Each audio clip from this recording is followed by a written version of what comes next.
Olá, meus queridos, tudo bem? Aqui que vos fala é o professor André Lima, tá? A gente vai dar continuidade ao nosso conteúdo que estava falando sobre substâncias puras e misturas, né? Conceito de matéria. Então vamos lá. Tudo aquilo que tem massa e ocupa lugar no espaço é chamado de matéria. Quase tudo que está à nossa volta é matéria. A matéria ela é representada por uma fórmula química, por exemplo, a fórmula da água, H2O, tá? Então, quando essa fórmula química ela for representada com apenas um único elemento, quando no caso a substância é formada por apenas átomos de um único elemento, você tem uma substância simples. Veja, eu não estou falando que ele tem que ter apenas um único átomo. Ele pode ter 2 átomos, 3, 5, 8, 10, N átomos. Mas se for todos do mesmo elemento, é uma substância simples. Agora, se a substância ela é formada por 2 ou mais elementos diferentes, aí você já tem uma substância composta. Tudo bem? Substância simples é formada por apenas um único elemento, substância composta é formada por 2 ou mais elementos. Aqui nós temos um grupo de substâncias. Tá? Na primeira coluna, o primeiro elemento CO2 ela é formado por carbono e oxigênio, é substância composta.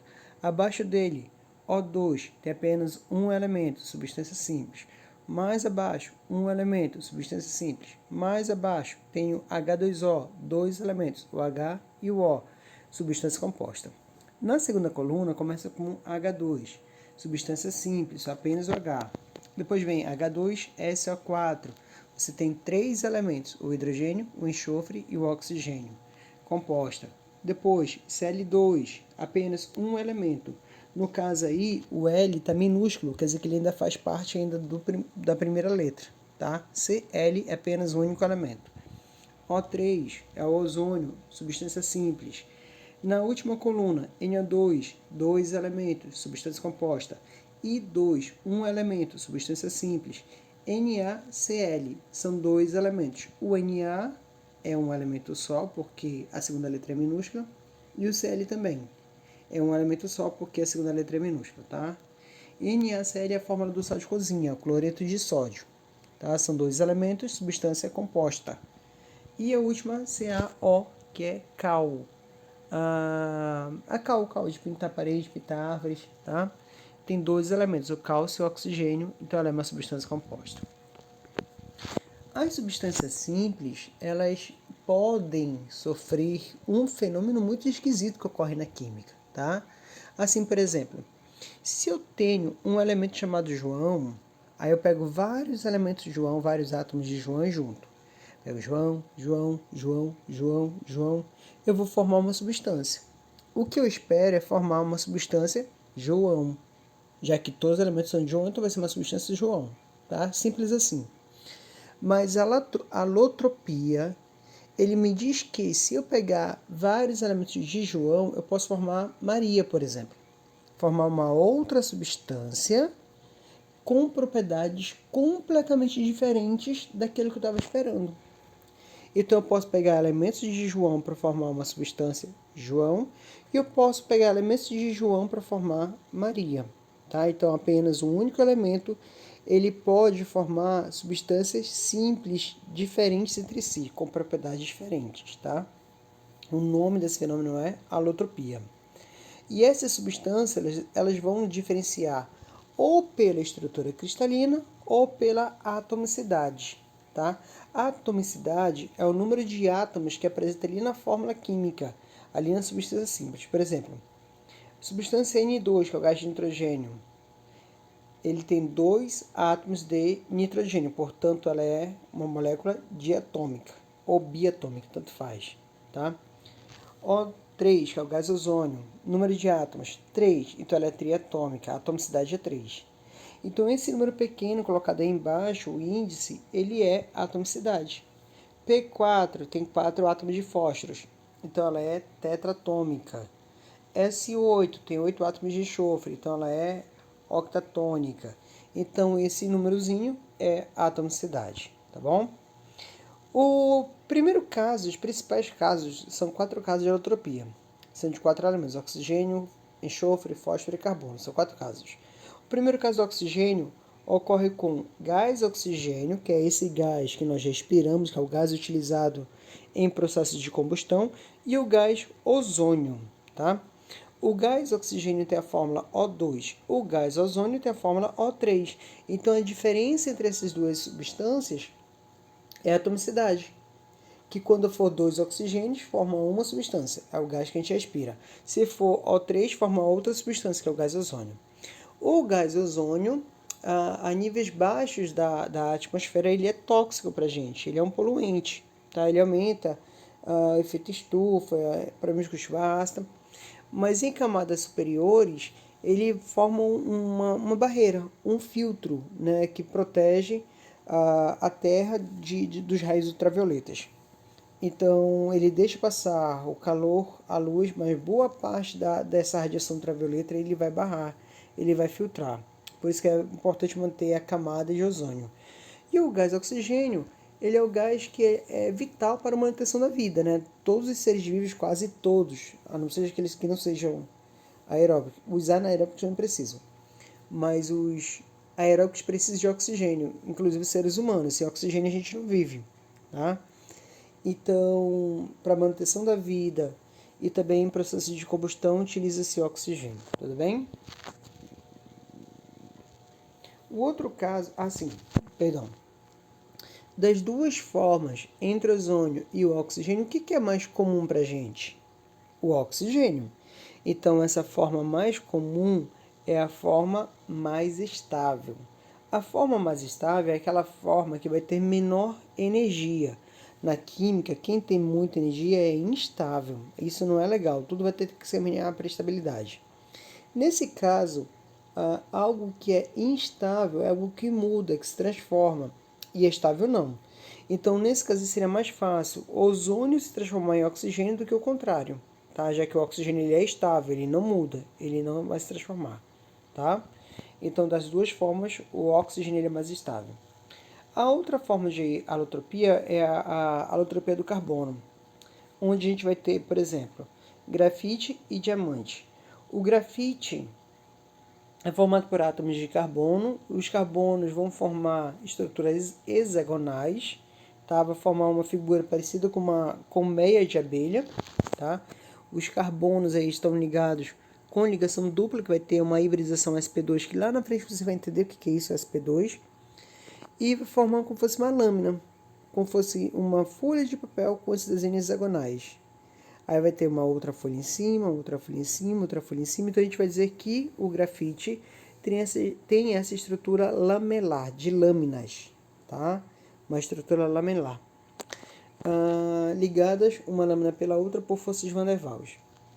Já o diamante tem carbonos com apenas ligações simples com hibridização sp3, todos os carbonos com geometria tetraédrica. Vejam que no diamante os átomos de carbono estão muito mais próximos uns dos outros. Então a densidade de concentração de átomo é muito maior. E no grafite é mais distante. Então entre os dois, o grafite tem menor densidade. É por isso que o grafite, esse mesmo grafite do lápis de vocês, é por isso que ele é mole. Enquanto o diamante é a substância natural mais dura que tem, tá? Por causa da densidade dele. E também o aspecto visual são completamente diferentes, né? O grafite é escuro, é opaco, é mole. O diamante, quando ele é lapidado, ele é brilhante, ele é transparente, ele é duro. Então são duas substâncias diferentes formadas pelo mesmo elemento. Nesse caso, a diferença entre eles é a estrutura cristalina, a forma como eles estão ligados, tá? Pessoal, é até interessante falar o seguinte: o grafite ele é tão mole que quando, por exemplo, você passa ele numa folha de papel, ele não risca o papel, é o papel que risca o grafite. O papel vai desfazendo o grafite vai se despedaçando à medida que você vai fazendo esse atrito e vai ficando partes dele pelo papel. Por isso que aparece lá a tua escrita, aparece lá o teu desenho, porque ele vai se desfazendo de tão mole que ele é. Se fosse passar diamante, não. O diamante ele risca o outro material porque ele é mais denso.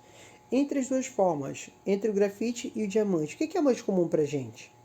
O grafite. Então, o grafite ele é a forma mais estável, tá?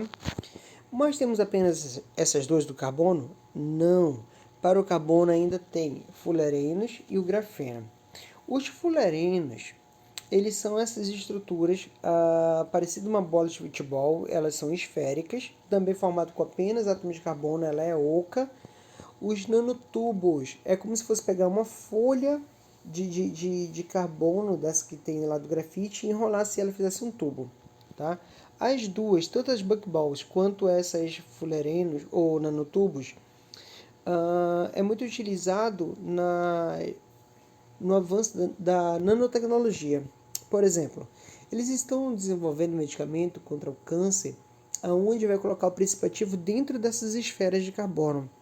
E quando uma pessoa tomar esse medicamento, essa cápsula vai fechada até chegar no local onde está, de fato, tem as células doentes, aí somente lá que ela vai abrir. Ou seja, não é aquele sistema que você toma o medicamento ele vai estourando logo na tua garganta e você vai sentindo mal-estar, porque ele vai agindo ao longo desse caminho todo. Não, ele vai agir apenas lá onde está doente. E sendo assim, o efeito colateral do tratamento vai ser menor, né? Ele vai minimizar o efeito colateral. O grafeno. O grafeno ele foi obtido com desgaste do grafite. No caso, ele é apenas uma... Lembra que lá no grafite ele tem uma estrutura lamelar, que são várias lâminas? Então imagina que vai pegar uma daquelas lâminas e vai isolar ela. Uma lâmina vai ser isolada, tá? Essa lâmina isolada ela é o grafeno, foi chamada de grafeno. É uma substância com uma possibilidade imensa de aplicações, tanto que construíram faculdades só para estudar o grafeno. Tá? Ela é uma substância leve, é muito resistente, tem propriedades térmicas e elétricas super desejáveis na indústria. Então, estamos trabalhando muito. Então, para colete de prova de bala, fuzilagem de avião, lataria de carros, fazer revestimento de panelas, fazer tecnologias de tela flexível, celulares que você consegue dobrar, telas que são flexíveis. Já até lançaram recentemente televisões que ela é dobrável, que ela enrola. Então, esse tipo de tecnologia vai desenvolver mais, tá? E vai baratear contemplativamente, justamente usando o grafeno. Então, o grafeno ele tem uma possibilidade de aplicação sim, imensa, muito grande mesmo, tá? A alotropia do fósforo. Temos o fósforo branco, que é essa estrutura no alto do lado direito, na tela de vocês, que tem a fórmula P4, parece uma pequena pirâmide, vamos chamar de estrutura tetraédrica, tá? Esse fósforo branco, ele é mais instável, ele tem cheiro de alho e ele pega fogo em contato com o ar. É fosforescente muito venenoso. Agora, quando você consegue ligar várias dessa estrutura umas às outras, aí tu tem o fósforo vermelho, que é o P4N, tá? Esse fósforo vermelho, a estrutura cristalina dele já é diferente, ele é duro, é quebradiço, não tem cheiro, não é fosforescente, não é venenoso. E ele é a forma mais estável entre os dois, tá? Aí tem o fósforo negro também, que foi enfim, entrou nessa lista recentemente. O fósforo negro ele é estrutura lamelar, igual ao do grafite, dependendo também de qual ângulo você vai olhar, mas ele é formado por várias lâminas, tá? E é obtido por meio do aquecimento do fósforo branco, tá? Então ele é convertido, vai aquecer aquele fósforo branco para poder formar o fósforo negro. A outra forma alotrópica que temos é do enxofre. O enxofre rômbico e enxofre monoclínico ele é formado com anéis de enxofre com 8 átomos de carbono cada um deles. Tá? A diferença entre eles é a estrutura cristalina. Veja que o número de átomos entre eles é a mesma. Tá? Não há também muita diferença em relação às suas propriedades, é muito mais em relação ao formato entre eles. No caso, entre esses dois, o rômbico ele é mais estável. Então aqui tem uma visão geral dos casos de alotropia, tá? você vai ter ali na primeira linha os alótropos do carbono, começando no grafite, diamante, os buckballs e nanotubos, que são os fularenos, e o grafeno que tem ali no final, tá? Na linha do meio, vocês têm as formas alotrópicas do enxofre, o rômbico, que é esse mais gordinho, o monoclínico, que é esse mais reto, tá? E o anel de enxofre com 8 átomos de carbono. Mais embaixo tem a forma alotrópica do fósforo. A primeira estrutura é o P4, o fósforo branco, e a segunda é o PN, que é o fósforo vermelho, que é a estrutura mais estável. Tá? Vamos lá. Tudo aquilo que tem massa e ocupa um lugar no espaço é chamado de matéria. Quase tudo à nossa volta é exemplo de matéria. Agora, se você tem uma porção limitada da matéria, aí você vai ter um corpo. Se esse corpo ele é trabalhado para ter uma função específica, ele é chamado de objeto. Por exemplo, uma caneta tem massa? Tem. Ocupa um lugar no espaço? Sim. É matéria? É. Ela está enquadrada dentro do conceito de matéria. Ela é uma porção limitada da matéria? Sim. Então é um corpo. Agora, ela tem uma função específica para ela? Sim. Então ela é um objeto. Quando se tem uma função específica determinada para ela, é um objeto. Por exemplo, no jogo do Minecraft, ele é um jogo que tem vários biomas, né? A pessoa vai explorar esses biomas e pode encontrar, por exemplo, minérios. Um desses exemplos é o minério de ferro, que é essa primeira figura aí colocada. O minério de ferro ele tem massa e ocupa lugar no espaço, portanto ele é matéria. A pessoa vai minerar esses minérios de ferro, vai derreter e vai fazer uma barra de ferro. Essa barra de ferro é uma porção limitada da matéria, então ele é um corpo. Só que ele especificamente não tem uma função feita para ele. Eu posso derreter essa barra de ferro e com ele construir utensílios, uma armadura ou uma espada, tá? Então criar utensílios a partir daí. Já esses utensílios, eles sim têm uma função específica, e, portanto eles são os objetos, tá? Então vai ser um objeto a partir do momento que der para ele uma função específica, tudo bem? Por exemplo, a madeira. Madeira tem massa e ocupa lugar no espaço. Ela é matéria? É. A madeira é matéria, mas não é objeto. Madeira não tem uma função específica para ela, tá? Ela é matéria, mas não é objeto. Agora, se eu pegar uma tábua de madeira, aí é uma porção limitada, é o corpo. E se eu pegar essas tábuas e fazer uma mesa, aí é objeto, porque a mesa tem função específica, tá? O ar tem massa e ocupa lugar no espaço, é matéria, mas não é objeto, porque não tem uma função específica para ele, tá certo? Então, só vai ser objeto quando tiver uma função específica determinada, beleza? Se você pegar, olha só, uma coisa que é interessante. Se você pegar uma pedra, por exemplo, ela é matéria. Ela tem massa que ocupa lugar no espaço. Ela é um corpo, que é uma porção limitada. Não é objeto porque pedra serve para quê? Não tem uma função específica. Agora, a partir do momento que você pegar essa pedra e se tu utilizar ela como sendo um peso de papel ou sendo, sei lá, para um peso para segurar a porta, aí ela vai ser considerada objeto. Porque a partir do momento que você dá para ela uma função específica, aí ela pode ser classificada como sendo objeto. O teu objeto, tá certo? Tudo bem? Vamos lá. Sistema. Nós estamos estudando a matéria e alguns fenômenos serão estudados direcionados para um sistema. Tá? Então, o que é o sistema? O sistema é uma porção limitada do universo, considerado como um todo para um objeto de estudo. Então, aquilo que é direcionado, tá? Aquilo que está em volta do sistema é o meio ambiente e o que divide o sistema do meio ambiente é a fronteira, é o que vai separar os dois, certo? Tipos de sistema. Nós temos sistema aberto, sistema fechado e sistema isolado.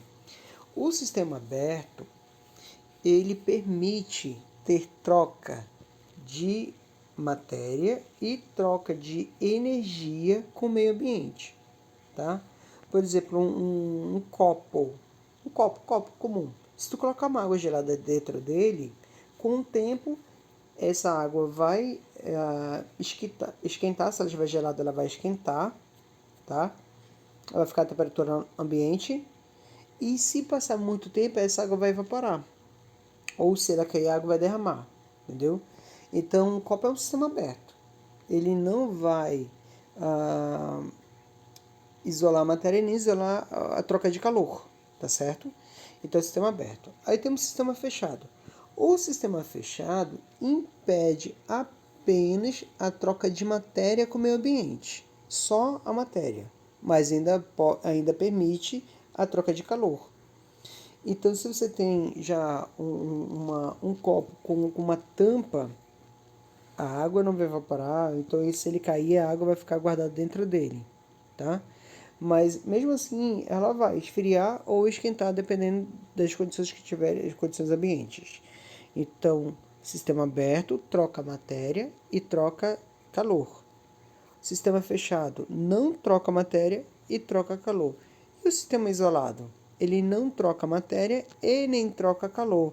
É o caso das garrafas térmicas, por exemplo, que ela é fechadinha, não vai deixar de trocar a matéria, e ela vai conservar a temperatura por um período muito maior, porque ela não permite essa troca de calor. Tá? A parede dela é uma parede oca, tá? E ele não vai permitir fazer essa troca de calor com o meio ambiente, certo? Aí você tem um sistema isolado. Sistema. O sistema ele pode ser um sistema homogêneo ou um sistema heterogêneo, tá? A gente vai ver esse conceito mais na frente. O sistema homogêneo, por exemplo, ele vai ter apenas uma única fase. E fase é aquilo que você consegue perceber no sistema, na mistura. Sistema heterogêneo vai ter duas ou mais fases, ou seja, ele é polifásico. Então você vai conseguir perceber duas ou mais coisas nesse sistema aí, tá? Os componentes são as substâncias que fazem parte do sistema. Bom, vamos lá, mistura. As misturas é a união de duas ou mais substâncias diferentes entre si. Eu poderia fazer uma mistura de água com água? Não, né, pessoal? Água com água não vai formar mistura. Agora, se for água e sal, é mistura. Água e açúcar, é mistura. Água e café, é mistura. Água e óleo, é mistura. Então, quando eu pego substâncias diferentes e eu vou colocar juntas, uni-las em apenas um único sistema, em um recipiente, eu estou fazendo uma mistura, tá certo? E não pode ter reação entre si, tá bom? Também tem essa outra condição aí. As misturas não apresentam composição fixa, não podem ser representadas por fórmulas e não têm nomenclatura específica. As suas propriedades físicas são variáveis e são formadas por fenômenos físicos. Tá? A mistura pode ser homogênea, quando você faz essa união de substância, mas no final você tem um aspecto uniforme em toda a sua extensão. Tá? Exemplo, água e sal. O sal ele é solúvel. Então, quando eu coloco o sal na água, que não seja em excesso, ele se dissolve. Depois você procura e não vê mais o sal. Se tu experimentar essa mistura, ela vai estar salgada. A água vai estar salgada e você sabe que tem sal ali dentro, mas não vê. Então, é uma mistura homogênea. Tá? Tem um aspecto uniforme, um aspecto todo igual. As misturas homogêneas são chamadas de soluções na química. Tá? Então, toda vez que vê lá a palavra solução, você sabe que é uma mistura homogênea. Por exemplo, solução aquosa do cloreto de sódio. A palavra solução é mistura. Solução aquosa foi misturado na água. Cloreto de sódio é o sal de cozinha. Então, quando falar solução aquosa do cloreto de sódio, é o sal na água. É misturação na água. Tá? As misturas homogêneas são monofásicas. Mono significa uma. Monofásica quer dizer que tem apenas uma única fase. E as misturas gasosas são sempre homogêneas, tá? Os gases são incolores. Mistura heterogênea. Não apresenta as mesmas propriedades em qualquer parte de sua extensão. As misturas, por exemplo, água e óleo. Quando você coloca a mistura de água e óleo, a água, por ser mais densa, vai ficar embaixo, o óleo menos denso ele vai ficar em cima. Então você percebe onde está a água e você percebe onde está o óleo. E nesse caso, tem um aspecto não uniforme, por isso é chamado de heterogênea. Esse fragmento hétero significa diferente. Homo é igual, hétero é diferente. As misturas heterogêneas são polifásicas, vai ter 2 ou mais fases. As misturas de sólidos são sempre consideradas heterogêneas, tá? Com exceção de ligas metálicas. Por exemplo, a mistura de sólido, arroz e feijão, tá? É heterogêneo. Você vê o arroz, você vê o feijão. É heterogêneo. Agora, uma joia de ouro, ouro 18 quilates, por exemplo, ela não tem um ouro puro. Tem uma mistura. Mas você não vê os outros elementos ali dentro. Vê apenas o ouro. Tá? Então, é uma mistura homogênea. Então, as ligas metálicas são consideradas misturas sólidas homogêneas. As outras são heterogêneas, tá? Diagrama de fases. Pessoal, presta atenção nessa parte, tá? Isso aqui cai muito em prova. Esse diagrama de mudança de fase, ele é um diagrama que vai representar o estado de agregação da substância em determinada temperatura. Então, você vai ter aí no eixo vertical, esse está apontando para cima, valores de temperatura. Para onde ele está apontando é a ordem crescente, ou seja, quanto mais alto estiver, maior temperatura, quanto mais embaixo, menor temperatura. O eixo na horizontal, que está apontando para a direita, é o tempo. Para onde ele está apontando é o sentido crescente, ou seja, quanto mais para a direita, maior o tempo, quanto mais para a esquerda, menor o tempo, tá bom? Então vamos lá. Nós vamos fazer curvas de aquecimento. Se eu vou aquecer, quer dizer que eu vou começar com uma temperatura baixa e vou aumentar ao longo do tempo. Então, bora imaginar que eu tenho uma substância no estado sólido, tá? Então, essa curva rosa, nesse sentido, está representando um aquecimento, tá? Está representando um aquecimento. Aí, se você tem, por exemplo, bora imaginar assim, um bloco de gelo, tá? Bora imaginar que esse bloco de gelo esteja a menos 8 graus Celsius. Então, ele está a uma temperatura negativa. Quando você começa a aquecer ele, fornecer calor para ele, a temperatura dele começa a subir. Então, ele estava lá em menos 8, vai para menos 7, menos 6, menos 5, menos 4. A temperatura está subindo, mas ainda está no estado sólido. Ainda está sólido, tá? Aí vai menos 4, menos 3, menos 2, menos 1. Ainda está sólido, até que ele chegue a zero. O gelo é água, e a água pura, em 0 graus, ela vai derreter. Então, quando essa temperatura aí atingir o ponto de ebulição, a temperatura ela para de subir. Me perdoe, ponto de fusão, tá? Quando essa temperatura atingir o ponto de fusão, ela para de subir e ela vai ficar constante, tá? A palavra fusão significa derretimento. Na verdade, a palavra fusão ela é utilizada em 2 sentidos. No sentido da união e no sentido do derretimento. Vai depender do contexto que ela foi utilizada. Por exemplo, lá no Dragon Ball fizeram lá fusão. Lembram? É no sentido de unir, união. Aqui a gente está falando da passagem de sólido para líquido. Enquanto esse bloco de gelo estiver derretendo, a temperatura não sobe. Ela vai ficar constante naquele ponto de fusão, tá? Então, vamos supor que após 5 minutos de aquecimento começou a derreter. Aí vai 6 minutos, está derretendo. 7 minutos, está derretendo ainda. 8 minutos, está derretendo. Então, ao longo desse tempo todo que ele está derretendo, a temperatura não sobe. No caso da água, esse ponto de fusão é 0 graus Celsius, tá? Quando esse bloco de gelo estiver completamente derretido, a temperatura ela volta a subir. No caso de estar derretido, quer dizer que agora ela está no estado líquido, tá?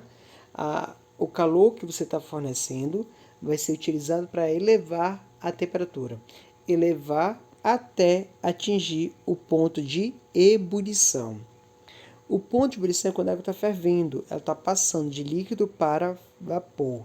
Durante a ebulição, a temperatura não sobe, ela vai ficar constante, tá? Durante a transformação ela fica constante. Quando a ebulição acabar, e se você estiver ainda aquecendo, se for um sistema fechado, a temperatura volta a subir já no estado de vapor. Então, esse diagrama com esse perfil representa o diagrama de mudança de fases de uma substância pura. Tá? Então, você vai ver que você vai ter dois patamares. O patamar da fusão e o patamar da ebulição. Isso para a substância pura. Agora, a mistura vai ter um comportamento diferente. Porque você vai ter substâncias diferentes, elas vão se comportar de modo diferente. Tá? Então, imagine que eu tenho um material que é uma mistura que está no estado sólido. Eu vou aquecer esse material. Ele vai elevar a temperatura até atingir o ponto de fusão de um dos componentes. De repente, lá um dos componentes vai dizer, oba! E aí, pessoal, bora derreter? O outro fala, não. Fica aí, cara, derrete não. Ou seja, o comportamento é diferente. E quando chegar aqui nessa fase, a temperatura ela vai continuar subindo ainda.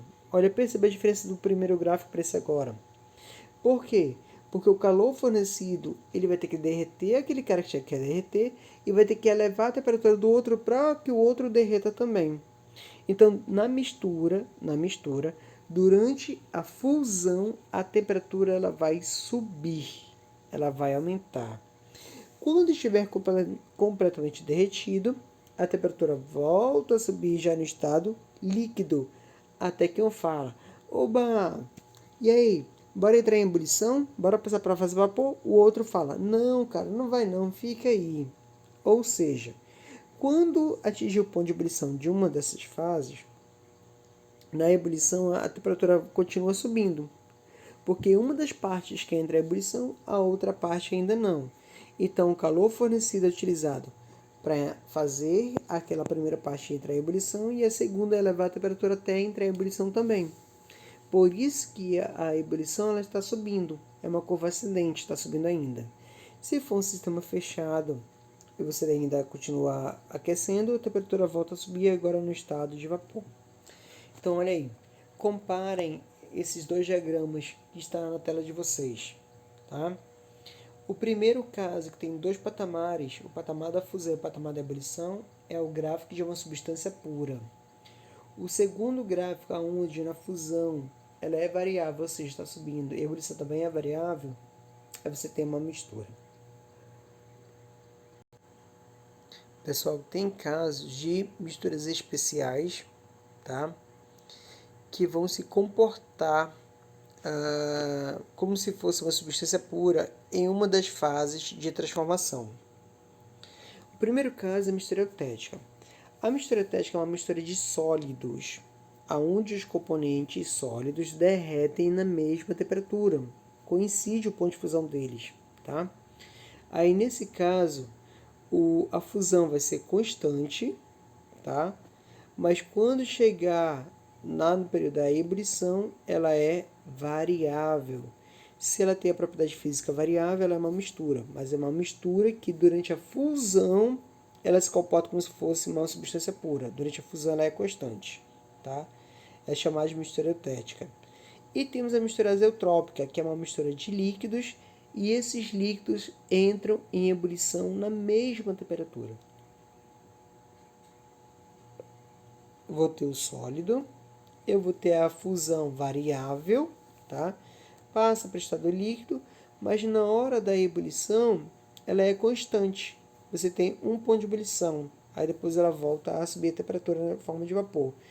Então, quando tiver a fusão constante, é eutética. Quando tiver a ebulição constante, é azeotrópica, tá? Mistura azeotrópica. Então, vai ficar o seguinte, olha, os nossos diagramas. No primeiro caso lá, você tem dois patamares, substância pura. No segundo, a temperatura só sobe, não tem nenhuma parte constante. Ela é uma mistura comum, mistura homogênea. No terceiro, o ponto de ebulição é constante, a azeotrópica. E no último, no quarto, o ponto de fusão é a constante mistura eutética. Propriedades da matéria. Essas aqui são propriedades gerais da matéria. Quando eu falo propriedades gerais da matéria, quer dizer que toda matéria vão apresentar essas propriedades, que são a inércia, tá? Toda matéria tem inércia. Na física, ele vai falar assim, olha, um corpo que está em repouso tende a permanecer em repouso a menos que uma outra força o faça se movimentar. Um corpo que está em movimento tende a permanecer em movimento a menos que uma outra força o faça parar. Então, isso que é a inércia. Agora, a inércia, ela está muito relacionada à massa desse corpo. Quanto maior a massa, maior a inércia, e vice-versa. Por exemplo, imagine que você tem um carrinho de brinquedo, nesses carrinhos comuns de plástico, tá? E você vai empurrar esse carrinho de brinquedo. Vai ter alguma dificuldade de fazer para empurrar, para brincar? Não. Por quê? Porque a inércia é muito pequena. E por que a inércia é pequena? Porque a massa é pequena. Não precisa fazer muita força para colocar um carrinho em movimento. A inércia dele é muito baixa. Agora, se tem, por exemplo, um ônibus que está parado, eu quero colocar esse ônibus em movimento, eu vou empurrar ele. Basta colocar pouca força? Não. Tem que colocar muita força e provavelmente tem que ser mais do que uma única pessoa para empurrar um ônibus para fazer ele andar. Por quê? Porque a inércia dele é muito grande. E por que a inércia dele é maior? Porque ele tem massa maior. Então, essa inércia está diretamente ligada à massa do corpo, tá? Massa. Toda matéria tem massa e suas propriedades estão relacionadas com a inércia, aquilo que eu tinha comentado agora há pouco com vocês, tá? Volume. Todo tipo de matéria ocupa um volume no espaço. O volume é uma grandeza tridimensional. Então, você vai ter o comprimento sendo uma dimensão, a largura segunda e a altura terceira dimensão, tá? Então, quando você tem essas três dimensões, você tem um objeto volumétrico e ele vai ocupar um lugar no espaço, tá? Um volume no espaço.